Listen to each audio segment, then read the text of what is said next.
Hello, everyone. It is that time of the semester where we are wrapping up. This is going to be the final video presentation.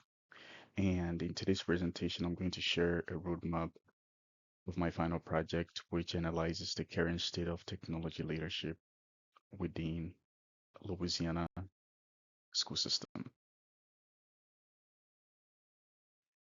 Before I dive into the details, I want to briefly walk you through the seven main areas I will cover in today's presentation.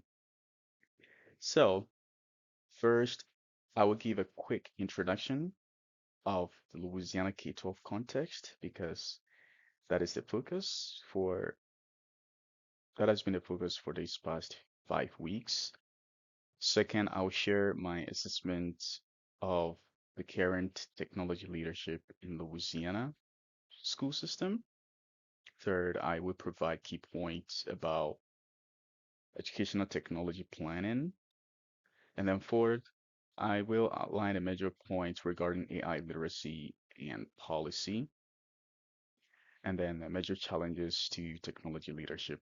And last but not the least, I'm going to offer my leadership recommendations and offer my honest and closing reflection. So, education is a sector that has greatly benefited from technology advancements. We all know that in the past, an educator's work relied heavily on manual methods to conduct professional practice. However, today, schools utilize technology not only to facilitate teaching and learning, but also to streamline management and administrative tasks. It's very important. And the reason why I am concentrating on Louisiana school system is because Louisiana schools, just like others, rely on technology to support teaching and learning. As with all technology innovations, human oversight is essential to ensure safe and effective use. Schools thus need strong technology leadership, which involves establishing leadership structures, policies, budgets, professional development, and then shared decision making to maximize the benefits of technology for education.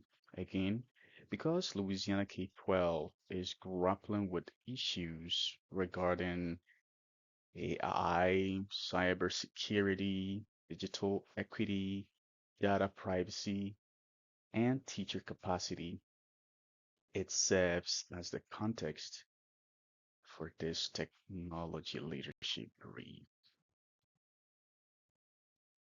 I am not going to talk your ears off regarding assessment of current technology leadership in Louisiana school system because I have provided lots of expositions and discussions regarding this in the previous video presentations, and I go into much detail in the final project. But I want to highlight two strengths and two gaps uh, in my assessment of the current technology leadership in Louisiana school system. So the first one is alignment of digital tools with learning. So here, what it means is that the state is increasingly connecting digital tools to academic goals. We know up until this point that you don't just select tools because they are trending, but you select them based on their academic goals or the vision of a school or the mission of a school. So I like that Louisiana school system are intentionally aligning the tools they select to, or they align that with teaching and learning. Another strength is Louisiana's attention to responsible technology use. So The Louisiana Department of Education offers a guidance and planning document that addresses issues such as cyber security, privacy, responsible AI use, and student data protection. I think this matters because technology now affects instruction, assessment, communication, and even counseling. So as AI becomes more common in schools, educators and students must also navigate questions about authorship, bias, accuracy, privacy, and appropriate use. So these are the strengths. The gaps, there is, of course, disparity between state level guidance and actual classroom practice. Yes, lots and lots of policies have been issued regarding technology leadership, but there still exists a challenge. That is how these technical or abstract technical language can be translated into actual classroom practice. And lastly, which I find it very interesting, is how some key stakeholders are often left out of the strategic planning phase. As you may recall from the cosine framework of essential skills, that the work of a technology leader is not only um, planning or not just coming up with devices that it's going to help in teaching and learning, but also mobilize team that is termed executive team to really make a decision regarding teaching and learning. Um, but then it's so unfortunate that sometimes teachers and students are left out of this space. Yeah,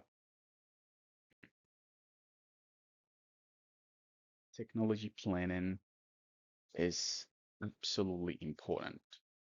It doesn't matter whether it's a school, whether it's a company, whether it's an industry. It is central to effective technology leadership because it helps show how digital tools, infrastructure, professional learning, accessibility, cybersecurity, and instructional innovation should work together. I would like to quote this from the statewide educational technology plan by the Louisiana Department of Education. So this it says that this plan has served as an essential blueprint for integrating technology into the state's educational structure, ensuring that schools and school system leaders have a robust framework of support for embedding technological advancement into students' academic experiences. So the LDOE has this plan, and it serves to help teachers and technology leaders plan very well as they integrate technology in their classrooms. Uh, this is important because the plan connects technology to broader educational priorities rather than merely treating it as a separate initiative, like like we always see some organizations doing, that kind of disparity between the technical manual and implementation. And this um, plan has five strategic goals, and I'm not going to go deeper into this. They all talk about how technology can be integrated into teaching and learning. But it's worth mentioning that this plan is absolutely strong because it aligns with the 2024 National Educational Technology Plan. And as you may recall, it calls for closing the design, digital design and digital use divides. And so I say that this plan provides a very strong foundation. there is no denying of the fact that AI is now part of everyday life. We use tools like Google Assistant, Alexa, we use translation tools, and even recommendation systems. In education, AI is also shaping some facets of education. Teachers use it, and students also use it. But it comes at a caution, and so there is the need for an AI literacy. But before that, what is the Louisiana Department of Education's response to AI education or in education? So the LDOE frames AI as a transformative opportunity for Louisiana education. The AI document or guidance does not call for a complete ban on AI, which means it is accepted, but instead it encourages responsible integration into teaching and learning. It doesn't encourage students to just blindly use it, but with intention. And then lastly, the guidance uses a four-tiered approach to show different levels of AI use in instruction. I'm not going to go into details about it, but the four-tiered system essentially tells students when they can use AI or when they can use AI. So I think that is a plus. But let's move our attention to the acceptable use, ethics, and AI literacy. So acceptable AI use depends, as we know, on the learning goal, the expected level of student independence, the student's ability to explain and verify final work. The AI guidance emphasizes intentional safeguards to reduce safety risk in AI use. However, in the Louisiana K-12 context, while there is a statewide educational technology plan, there's also AI guidance document. It doesn't really explicitly educate teachers and students on AI literacy. And so I'm thinking probably it's not been documented, but teachers and students are being provided with professional development as to how to use an AI. But without that, uh, there's no designated document like the UNESCO's framework, AI framework for teachers and students that actually breaks down the transition as teachers and students grow in their knowledge of AI. But Louisiana K-12 context doesn't have that yet. Challenges to technology leadership. So one of the key messages of Cosign is that innovation succeeds when people, not just technology, are prepared and supported to lead change. Louisiana is actively progressing when it comes to technology. There is no issue like technology divide, while there may be places where there's that kind of constraint, but it's not bad. So the main challenge is that there is a shift from implementing technology to building human capacity, right, in uh, classrooms. So technology adoption alone does not guarantee instructional improvement. And this is where I have four gaps or challenges. The first one is human capacity gap. So here, teachers need time. They also need a confidence, training, and ongoing support to use technology meaningfully. I think that technology teachers who are in the classroom, it's not really their job, but because of shortages of IT personnel and other instructional coaches, teachers tend to become, in some cases, technology leaders, and that can compound on the work that they do, leading to burnout. Just like I mentioned, staffing concern. Schools face shortages of personnel who can integrate complex systems and support. rapidly changing fields such as computer science. And yes, the impact on teachers. Teachers are now expected to use digital tools, troubleshoot technology, redesign instruction because they are left out of the planning process. So, and then related leadership challenges such as cybersecurity, data privacy, tool selection, and then professional learning.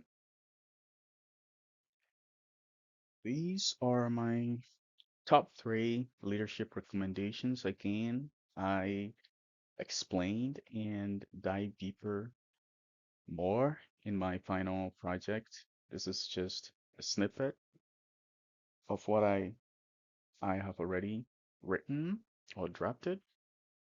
So for leadership recommendations, I argue that school districts should bridge the gap between IT departments and curriculum teams. Again, technology decisions affect cybersecurity. It also affects data privacy, instruction, accessibility, classroom practice. So they should not be handled by only one department. Um, Also, one practical step to create a cross-functional data governance committee. And this committee can include network administrators, curriculum leaders, technology staff, principals, and classroom teachers. And the cosine framework emphasizes that a safe and secure technology environment requires these groups to work together and understand both the technical and instructional implications of digital tools. Lastly, when IT and curriculum professionals collaborate, districts are better able to select tools that protect students while also supporting meaningful teaching and learning. And professional learning is also absolutely important. It should be ongoing, practical, and discipline specific. Teachers need protected time to learn. There shouldn't be one time workshop because they're not enough. Educators must be prepared to use technology to help teaching and learning. I can't believe the semester is almost over, but the Derek you knew right from the start of this course and the Derek now are absolutely different. Prior to taking this course, I had whole misconception about technology leadership. Well, I thought technology leadership is just, has to do with a leader who just come up with tools or yeah, hardware that teachers may use to to help or facilitate teaching and learning. But this course has actually opened my eyes, and now I know that it is not just about tools. In fact, technology leadership is not tool or hardware oriented. It depends on multiple layers of which tools are part. So effective technology leadership requires preparing and supporting people to use technology responsibly, simply placing technology in their hands. And in my own context, I also realized that whenever there are planning um, or they are planning for new tools, teachers are left out. I thought that was the right thing to do, but this has really opened my eyes that teachers and even students, other stakeholders, are also part of technology leadership. These are my references in case you want to read more about the resources I used. And thank you so much. Don't forget to reach out to me if you have any questions, constructive feedback, suggestions. I'll be here. And thank you so much.